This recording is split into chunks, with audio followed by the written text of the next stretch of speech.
One of the next things we want to talk about are a couple of consumables that we have, and it's for programming your mod cut for when it gets time to cut shapes that are either not inside your tablet or they need to be programmed based on the specific profile of what you're cutting. And in this case, there are two different styles.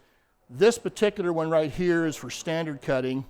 This one is for high access cutting when you're going to be using this consumable. And the way these are used, you would replace the consumable on the torch with this, and then as you move your mod cut arm over, you're going to be able to come over and be able to come down, teach the different spots that you have, wherever it may be, save them in your tablet, and then rerun the profile.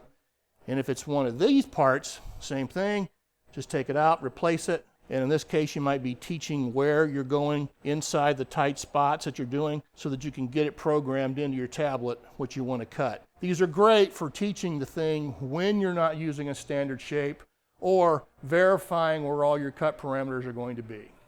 One other thing we want to talk about as well, these are spring loaded so that when you push down, they can push down on your part. So as you're bringing your robot arm over and you're pushing it down, it cannot damage the consumable. Same thing happens with both parts.